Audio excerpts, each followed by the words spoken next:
Assalamualaikum warahmatullahi wabarakatuh. 105,8 Radio Sip FM, inspirasi keluarga Anda.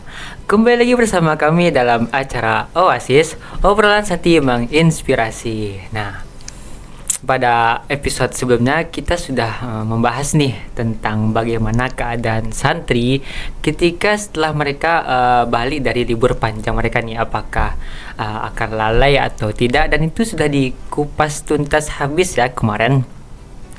Dan insya Allah pada episode kali ini insya Allah kita akan membahas topik yang tak kalah serunya nih Sobat Sip semua. Nah, kita akan membahas bagaimana sih cara menghentikan perasaan menyalahkan diri sendiri, dan kita juga akan berbagi berbagai tips bangkit dari kegagalan. Bersama saya Hamzah Abdul Karim selaku staf PSDM Kabinet Verander 2024, dan tentunya saya tidak akan sendiri ya. Bersama rekan saya Hanif Abdul Rahman. Kita sapa dulu yuk. Assalamualaikum Hanif. Waalaikumsalam Hamzah. Bagaimana kabarnya, sehat? Alhamdulillah sehat ya. Mungkin setelah kita menjalani agenda dari pagi tadi sampai siang tadi ya, tentu di siang kali ini tentu waktu untuk kita beristirahat para santri. Tapi insyaallah kami dari Oasis akan terus menebar kisah-kisah inspirasi, berbagai pengalaman kepada pendengar Sobat Sip sekalian. Oke. Sebelum kita mulai Nef, boleh di-spill sedikit dong profilnya kepada pendengar Sip semua nih. Boleh. Perkenalkan, nama Ana Hanif Abdul Rahman dari kelas 2 MA jurusan agama atau IPK, dan sekarang diamanahi di organisasi MPS. Sebagai teman-teman tahu, di luar bernama MPK, Majelis Permusyawaratan Kelas, dia salah dinamakan MPS, Majelis Permusyawaratan Siswa nih, yang kurang lebih tugasnya itu mengawasi kinerja BESAR terhadap kementerian-kementerian dalamnya, dan juga menampung wadah aspirasi bagi siswa yang ingin mengkritik, yang memberikan saran kepada BESAR dan MPS nih, Misalnya. Jadi intinya tugas MPS ini sebagai perwakilan suara siswa ya. Ya, betul. Masya Allah. Oke, tapi kabarnya nih MPS ini dibagi juga ya di dalam beberapa komisi gitu. Kalau Hanif sendiri sekarang tahun ini diamanahkan di komisi berapa nih? Insyaallah di tahun ini Hanif diamanahkan di Komisi 3 yang tugasnya itu mengawasi dua kementerian nih. Yang pertama Kementerian RPK atau Ru'yah, dan juga Kesilha, yakni kedisiplinan dan lingkungan sarana hidup nih, Zah. Oke, satu lagi nih fakta buat pendengar Sip semua. Kalau bisa didengar dan dilihat dengan seksama nih ya Sobat Sip semua, kayaknya muka dan suara kami nih agak-agak mirip gimana tuh ya. Nah, kami adalah sepasang anak kembar yang sedang meniti asa di perguruan Islam Arisalah. Dan insya Allah pada siang kali ini, pada acara Oasis kali ini, kami akan berbagi pengalaman kami selama di pesantren, dan tentunya itu berkaitan dengan tips-tips untuk menghilangkan perasaan menyalahkan diri sendiri dan juga bangkit dari kegagalan nih. Oke, daripada memperpanjang basa-basi lagi ya Nif, mari saja kita mulai. Oke. Di masa sekarang itu ya Nif, banyak nih kita temukan orang-orang, apalagi anak muda di zaman sekarang itu tuh sering merasa bahwa mereka itu ketika mereka menghadapi sebuah kegagalan, lama-kelamaan timbullah perasaan menyalahkan diri sendiri itu nih. Benar banget Iza. Dan memang untuk anak muda sekarang tentu mengenai kondisi seperti itu, seperti ya menyalahkan diri sendiri dan sebagainya, dan memang mereka berada di fase mencari jati diri katanya. Dan memang di fase ini tentu mereka akan banyak dihadapi oleh masalah-masalah yang barangkali mungkin mereka tidak bisa menyelesaikannya nih. dan sehingga timbullah perasaan-perasaan negatif seperti yang kita kenal dengan sekarang nih, kayak seperti OTV atau overthinking, insecure, yang membuat mereka ini tidak berkembang gitu. Iya benar banget tuh nih. Apalagi yang seperti yang katakan tadi, perasaan OVT atau overthinking dan insecure akan semakin memperparah perasaan menyalahkan diri sendiri itu nih. Dan hal itu dapat menimbulkan impact negatif atau dampak yang buruk bagi diri pada seseorang, apalagi kita para anak muda yang sedang meniti karir kan, untuk masa depan yang lebih baik. Nah, oleh karena itu, sekarang kita bakalan bincang-bincang santai nih, sering-sering pengalaman dan berbagi tips-tips cara mengatasi penyakit menyalahkan diri sendiri ini nih, Sobat Sip semua. Oleh karena itu, jangan kemana-mana, kita akan lanjut di segmen kedua. Tetap bersama kami di 105,8 Radio Sip FM, Inspirasi Keluarga Anda. 105,8 Radio Sip FM, Inspirasi Keluarga Anda. Kembali lagi bersama kami pada segmen kedua dalam acara Oasis, obrolan santai menginspirasi. Nah, tadi kita sudah bahas dan singgung sedikit nih Zah, tentang berbagai permasalahan anak muda zaman sekarang yang menyebabkan mereka itu down, dan dalam keadaan mereka itu menyalahi diri mereka sendiri nih. Dan insya Allah pada segmen kedua ini kita akan membahas lebih dalam nih dan mengupas lebih teliti tentang penyakit menyalahi diri sendiri itu, Zah. Oke nih ya, mungkin dimulai dari definisinya ya barangkali ya.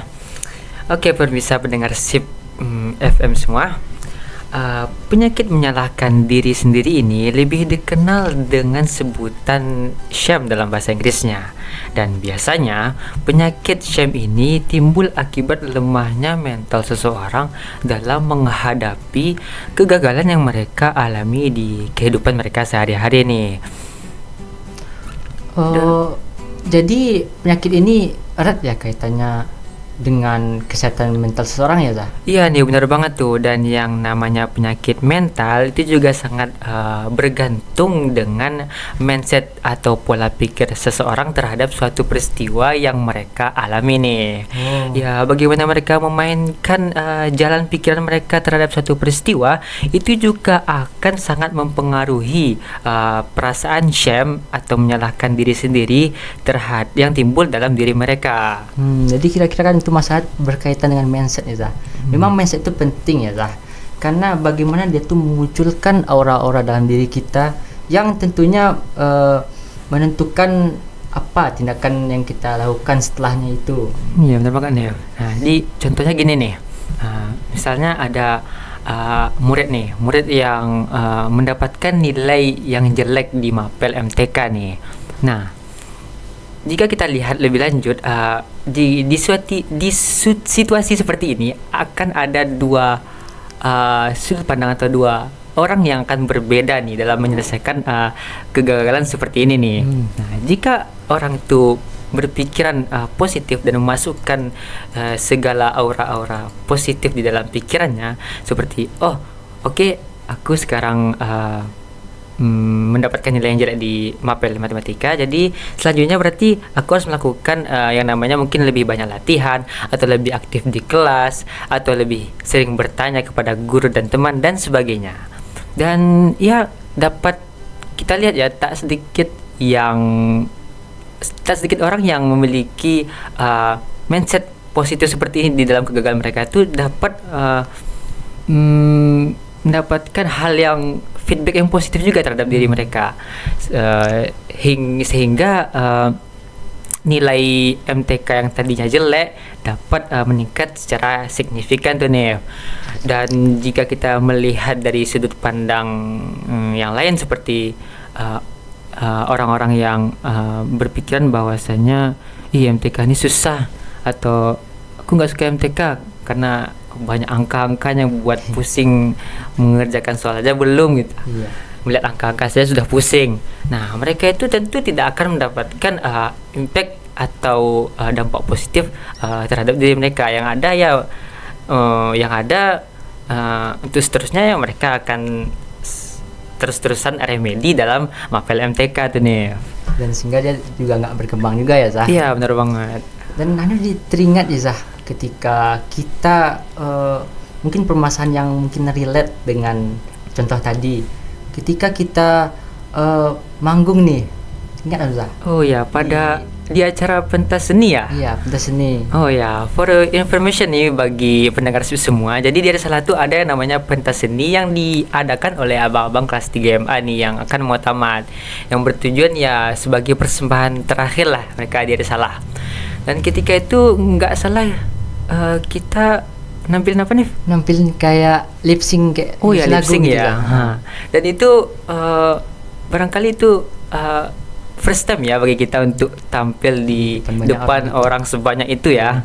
Dan ya wajar lah di pertama kali tampil banyak blundernya atau banyak kesalahan di atas panggung dan lain sebagainya. Sehingga ketika kita selesai manggung tuh kita ngoceh-ngoceh berdua.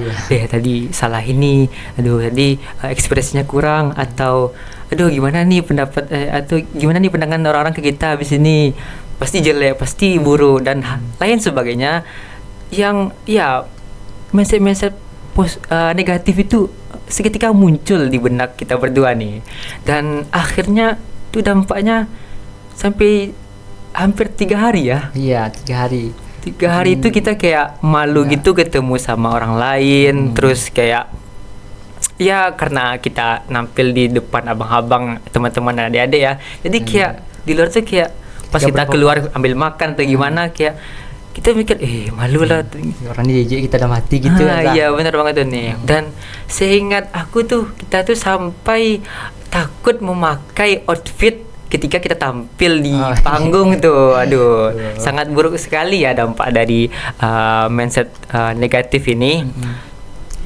Dan setelah kami pelajari dan sadari bahwa sebenarnya kejadian atau peristiwa dalam hidup itu sifatnya netral nih sobat sip semua. Karena maupun itu negatif atau positif, setelah hal itu sudah berlanjut 1 hari, 2 hari, seminggu, sebulan, apalagi setahun, ya orang-orang tidak akan memikirkan atau ingat kesalahan yang kita perbuat nih sebelumnya. Karena mereka juga punya kesibukan Gaza yang akan mereka pikirkan, mereka selesaikan. Jangan kesalahan kita saja. Dan ya pokoknya lama-kelamaan ya orang juga nggak akan ingat lagi kan ya. Dan kalau bisa dibandingkan nih dengan pengalaman kami, qadarullah kami beberapa bulan setelah itu kami diminta untuk ngisi acara di wisudawan abang-abang nih. Nah itu nggak salah kita kayak nasyid ya. nasyid. Dan untuk soal manggung dengan kategori nasyid gitu, ini mungkin juga adalah hal yang pertama kali kita lakukan ya ketika saat itu. Dan juga karena kondisi yang ketika itu sedang libur, terus banyak teman-teman yang dari luar kota yang mungkin pas latihan juga nggak sempat hadir, atau pemilihan lagu yang H-1 baru ditetapkan dan banyaklah kurangnya persiapan pada saat itu, sehingga ya sudah bisa ditebak ya nih ketika kita tampil itu sangat banyaklah kesalahan yang kita lakukan, entah itu dari segi nadanya atau lupa lirik atau suara kami menjadi false dan lain sebagainya. Akan tetapi setelah kejadian itu kami merasa lebih enjoy gitu ya Nif, karena kita sudah menyadari bahwasannya terus menerus dalam menyalahkan diri sendiri pada peristiwa kegagalan yang kita alami itu hanya menghabiskan energi, dan itu tidak akan menjadi impact yang positif ke dalam diri kita gitu. Dan mungkin sih kalau dilihat lagi ya, akar dari penyakit shame ini ketika kita menemukan kegagalan ya Nif. Dan ya kayaknya kita perlu nih membagi tips-tips kepada para sobat sip semua, bagaimana sih menavigasi kegagalan itu agar lebih bermakna ke depannya. Akan tapi insya Allah kami akan berbagi tips ini di segmen ketiga. Oleh karena itu jangan kemana-mana, tetap di 105,8 Radio Sip FM, inspirasi keluarga Anda. 105,8 Radio Sip FM, inspirasi keluarga Anda. Nah, balik lagi nih bersama kita di acara Oasis. Dan sudah nggak terasa ya, sekarang kita sudah berada di segmen terakhir ya dalam Oasis ini.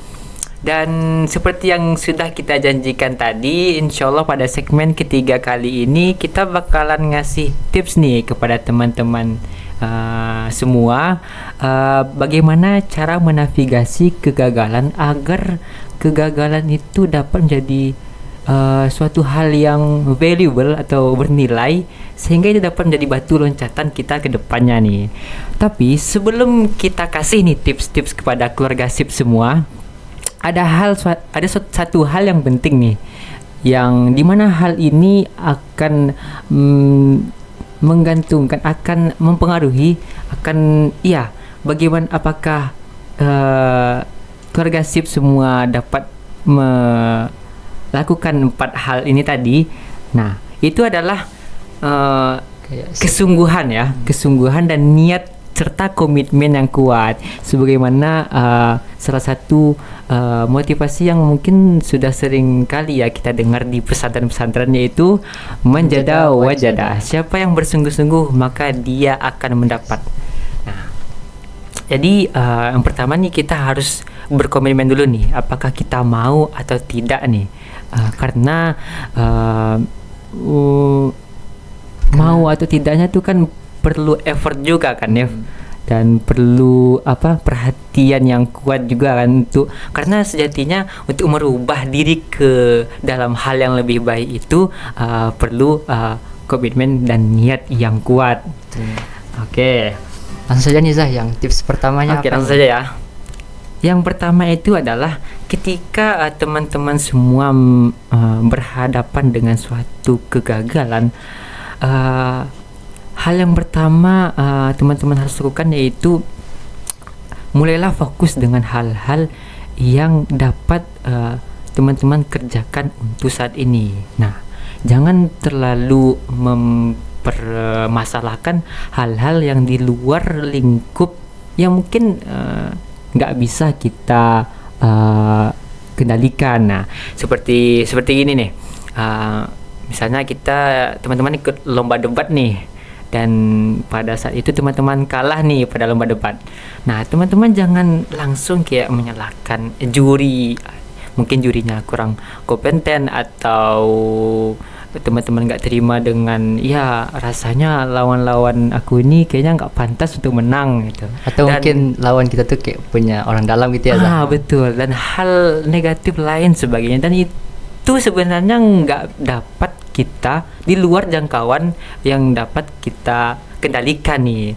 Daripada sibuk-sibuk membuang-buang energi dalam mempermasalahkan suatu hal yang mungkin nggak dapat kita kendalikan, bagus sebaiknya kita fokus nih terhadap hal-hal yang dapat kita kendalikan.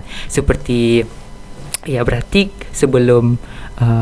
ketika kita mau lomba debat nih, jadi kita harus lebih mendapatkan data-data yang kuat nih supaya menang lomba, atau dengan melihat latar belakang juri nih, bagaimana pendapat mereka. Jadi kita menyiapkan bahan-bahan untuk debat tuh harus sesuai dengan latar belakang juri nih, begitu. Nah, jadi memang tidak usah ya kita menyalahi keadaan, soalnya itu memang di luar kontrol kita ya Zah. Ya, benar banget. Mending kita terus tibanya mengintrospeksi diri kita sendiri, agar kita lebih tahu nih kesalahan kita apa tadi, dan tentu keuntungannya bagi kita akan lebih bagus dan kedepannya. Lanjut Zah, yang kedua. Nah, yang kedua adalah bagaimana kita mengasosiasikan atau mengaitkan cerita-cerita terhadap suatu kegagalan kita itu sendiri. Nah, juga ini juga sudah disinggung dari segmen kedua tadi, Iya. persoalan tentang mindset ya teman-teman sip semua. Dan apalagi nih nilai plus ya bagi teman-teman yang berada di pondok pesantren atau sebagai seorang santri ya, karena di dalam agama Islam itu mengajar banyak kali ayat-ayat yang mengajarkan tentang berpikir positif atau optimis. Seperti di dalam surat Az-Zumar Allah mengatakan a'udzubillahi minasyaitonirrajim, ya ayyuhallazina amanu la taqnatu mir rahmatillah. Wahai orang-orang beriman, janganlah kamu berputus asa dari rahmat Allah, karena rahmat Allah itu luas. Nah, begitu. Dan ya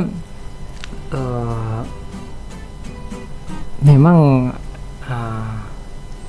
Memang ya relate ya Zah untuk para santri yang mungkin kita nih mestinya di pada masa sekarang ini kita perlu orang tua, dan ayat ini sangat cocok nih untuk dijadikan motivasi untuk berpikir optimis ya Zah. benar banget ini. Lanjut yang ketiga Zah, apa nih? Oke, yang ketiga adalah tips yang ketiga adalah kita itu harus memisahkan antara siapa diri kita dan aksi yang kita lakukan. Nah, maksudnya apa? Jadi ketika kita melakukan sebuah kesalahan itu bukan berarti diri kita dan aksi yang kita lakukan itu adalah pure atau murni dari lahir. Nah, karena manusia itu memang tempatnya salah, dan kesalahan itu dapat diubah menjadi suatu hal yang lebih baik ke depannya. Nah, gitu. Ya. Jadi ini keluarga sip, memang manusia itu emang nggak sempurna ya, kita juga nggak malaikat. Tentu ada kesalahan-kesalahan yang kita perbuat. Jadi tidak sepantasnya kita menyalahkan terus diri kita. Lanjut yang keempat ya Zah. Oke, yang keempat adalah main lebih jauh nih. Maksudnya apa? Maksudnya cobalah kita memandang ke dunia yang luas ini, betapa banyak orang-orang yang bahagia dengan bidangnya masing-masing dan mereka sukses dalam bidangnya masing-masing dengan alternatif lain nih. Misalnya kita sudah gagal nih, teman-teman nih mau masuk tim sepak bola nih, dan ketika itu teman-teman semua udah gagal di luar nih, nggak bisa masuk. Nah, bukan berarti di bidang seperti basket atau berenang dan lain sebagainya teman-teman nggak akan bisa mencapai itu semua, karena ya rahmat Allah tuh luas dan Allah tuh menyediakan banyak peluang untuk hamba-hambanya yang ingin berikhtiar asalkan dengan niat yang kuat. Nah, begitu ya Zah. Memang dunia ini nggak sempit ya Zah, luas gitu. Jadi tentu kita banyak menemukan nanti misalnya di job ini kita nggak ahli nih, jangan langsung kita menemukan ada job lain. Ada kok job yang lain yang mungkin itu sebuah kalian kita yang akan kita temukan nanti. Benar banget nih. Dan ya mungkin itulah tadi adalah 4 tips cara menavigasi kegagalan agar lebih berguna ya bagi diri kita di masa yang akan datang. Mungkin bagi teman-teman nih yang mungkin sekarang berada di titik terbawahnya atau sedang down, mungkin bisa relate nih dengan tips-tips yang kita paparkan tadi.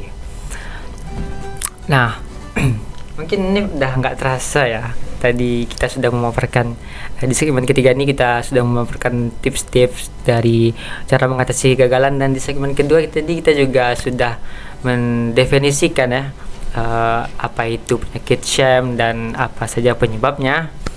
Dan mungkin bisa saya pertegas lagi ya untuk tips-tipsnya. Yang pertama itu adalah mulailah fokus dengan hal-hal yang dapat kita kendalikan dan buanglah jauh-jauh dari menyibukkan hal-hal yang tidak dapat kita kendalikan. Nah, yang kedua adalah bagaimana kita mengasosiasikan atau mengaitkan cerita-cerita atau narasi-narasi dari kegagalan yang kita alami nih. Jika kita mengaitkannya dengan hal-hal yang positif, maka itu akan menjadi batu loncatan dan akan menjadi peristiwa yang valuable atau bernilai bagi diri kita. Dan yang ketiga adalah kita harus memisahkan antara siapa diri kita dan aksi yang kita lakukan, karena sejatinya nggak ada kesalahan yang pure dari diri kita sendiri, dan setiap kesalahan dapat diubah menjadi hal yang lebih baik. Dan yang keempat, yang terakhir adalah kita harus main lebih jauh dan memandang dengan sudut pandang yang lebih luas. Betapa banyak orang-orang yang mungkin dengan bidang-bidang yang bermacam-macam dapat sukses dan bahagia dalam menjalani kehidupannya nih sobat sip semua. Gimana nih keluarga sip? Mungkin ada yang bisa yang relate ya dengan keadaan keluarga sip sekalian. Dan insyaallah 4 tips ini sangat membantu bagi keluarga sip yang mengalami kegagalan yang mungkin sama gitu. Oke, udah nggak terasa nih. Ini adalah ujung dari bincang-bincang santai kita, dan insya Allah Oasis akan hadir di minggu yang akan datang setiap hari Kamis siang. Oleh karena itu jangan lupa untuk mendengarkan ya sobat sip semua. Karena mungkin rugi ya Zah, karena di Oasis ini banyak kisah-kisah inspiratif dan pengalaman yang lain itu kan. Ya, tentu benar-benar. sangat rugi untuk ditinggalkan. Ya, oke. Oleh karena itu saya Hamzah Abdul Karim Saya Hanif Abdurrahman, pamit undur diri. Sekian dan tetap bersama kami 105,8 Radio Sip FM, inspirasi keluarga Anda.